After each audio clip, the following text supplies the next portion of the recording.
Multi-passionate people, to make a lot of money, you need a lot of energy. The trouble is you waste a lot of energy with your overthinking, and that depletes your energy. And if you do not have the energy, then you're not going to be able to fulfill your creative potential. You're not going to be able to fulfill your financial potential. You're just not going to be able to maintain the level of consistency you need to do to be successful in your creative projects or as an entrepreneur. Now, everything is mentality. So Kobe Bryant says everything is about your mentality. If your mind is strong, you can handle anything. Serena Williams said tennis is mostly mental. You win or lose the match before you enter and go out there. I would say your success as a creative person, as in creative projects, in personal branding, or as an entrepreneur is 80-90% mental. And I know this because I spent 28 years in the music industry managing the careers of successful artists. And it wasn't the most talented people that were successful. It was the ones that had the right mindset. So for example, I worked with a band that sold millions of albums, had number one singles, number one albums, blah, blah, blah, blah. They were not the most talented band I worked with by any stretch, but they had music that people liked and they had the right mindset. I also worked with some of the biggest DJs in the world at the time. They weren't the most talented DJs that I ever worked with either, but they had the right mindset.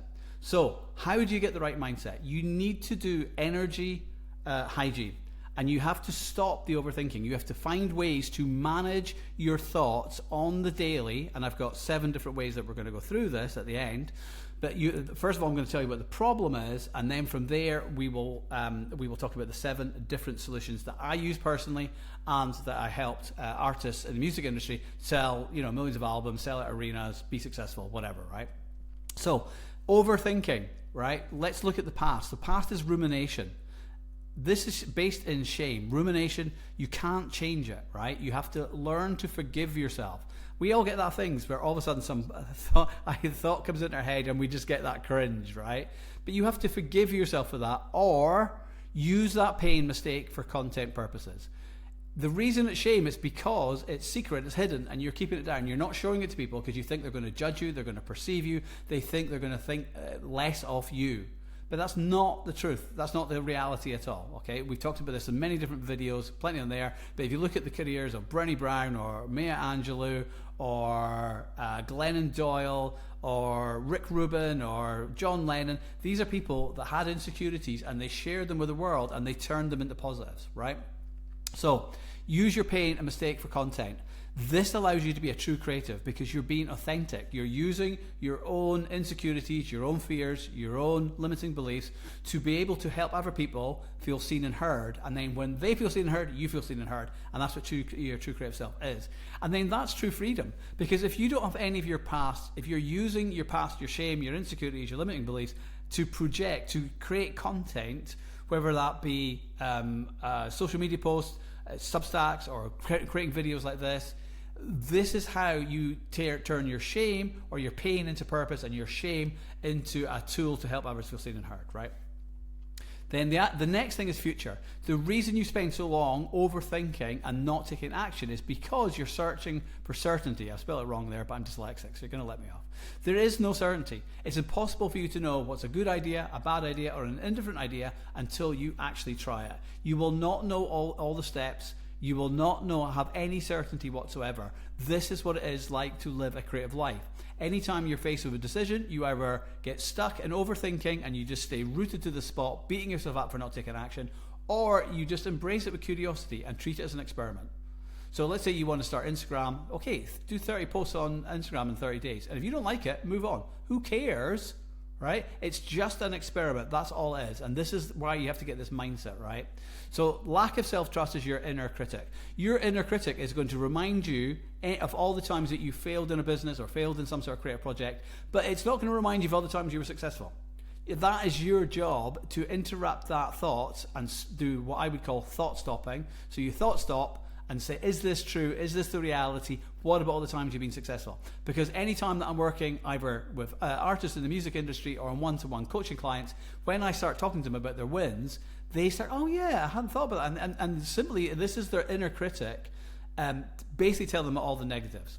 Because our brains automatically go to the negatives. It's a survival instinct. But a survival instinct, which is great, keeping us away from woolly mammoths and saber-toothed tigers. But this is not great for us to fulfill our creative potential and for you to make lots and lots of money in your entrepreneurial or creative pursuits, right? It will not happen. 90%, I can't remember I don't even know where they get these stats from, but 90% of the things you worry about will not happen, right? Mark Twain's got a beautiful thing saying, I spent most of my life worrying about stuff, but most of it never happened. I can't even remember what the quote is, right? But you take my point. Even if the worst does happen, you reframe it. You think, okay, cool. So if you look at somebody like Rick Rubin does not know how to operate a studio mixing desk, yet he's one of the most famous producers in the world. Now, that was something that was of a deep insecurity and deep shame for him, but he flipped it, right? And now what he does is he helps artists, he gives them a space to be vulnerable and tell their truth. It's not about perfection, it's about their truth. And that means it being raw. And that doesn't mean it has to be technically proficient. And that means it's not all about technicality and perfection and everything and there's no flaws. It's about the raw truth of human emotion. He took what was a weakness, right, into a strength. So that's what reframing is. And then the other thing is to have a worry window, right? So if you are prone to worry, you say, okay, I'm going to put a worry window into my calendar, my diary. On a daily basis, you block off 30 minutes, and that is the time when you can worry about shit, right?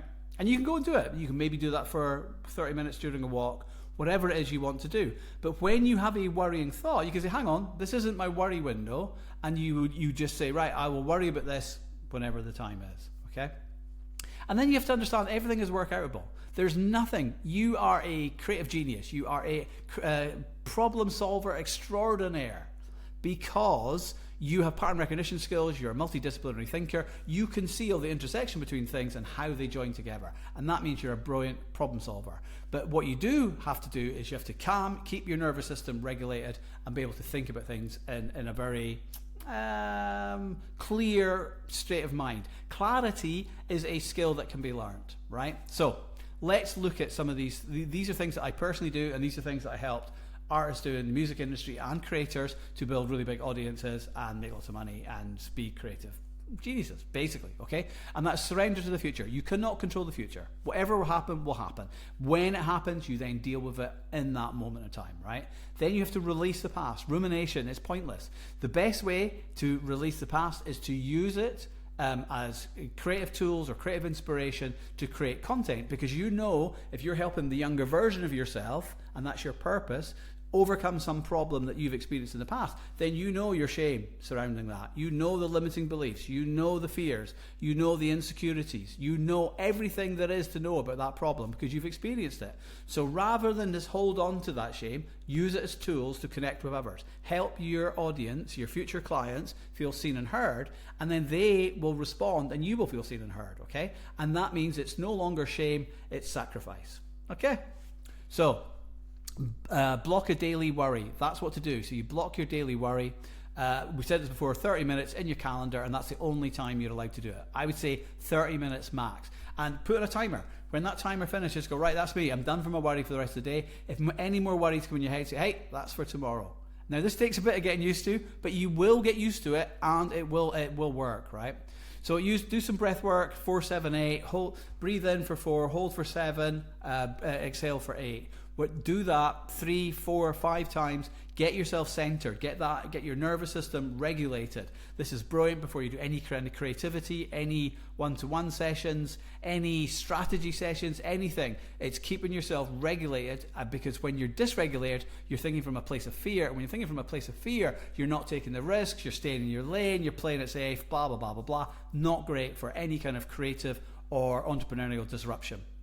So reframe the thought. So whatever problem you have, as I say, Rick Rubin cannot operate a studio mixing desk, yet he's one of the most successful producers of all time. That does not make sense. But he's made it make sense because what he does is he helps artists become more vulnerable. He has got taste. He knows what he likes, right? That's what it's about, not following some formula that other producers do. Ask, how is this secretly advantage? Okay, so that's basically the reframe the thought. And then declare, I am the artist of my energy. You are the artist of your own energy. You are the creator of your own reality. Whatever thoughts you've got on in your head, you're projecting them onto the world. right? I can prove this to you. When you're watching a horror movie in the comfort of your home, everything there, the music, the way the music's been scored, the director, the actors, everything there has been designed to get you in a fearful state of mind. And it works, right? They're all conspiring against you so that you feel scared. And then boom, they'll do some sort of action and you go, oh, like that, right? Now, you know you're safe. But in your mind, they're just playing tricks with your mind. So this is what your life looks like.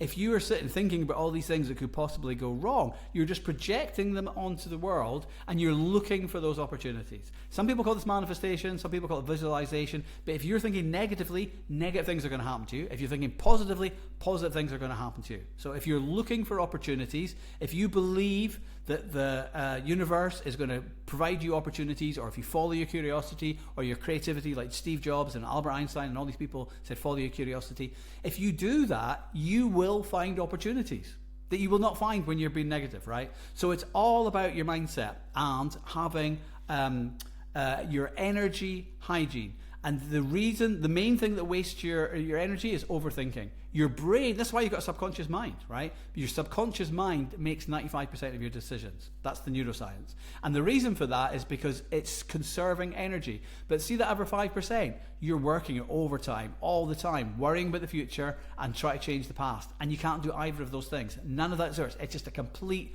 waste of time, and it's blocking you from doing your creative projects, being the creative genius that you are, and making the money you deserve in your entrepreneurial products, okay? So hope this helps, and peace out.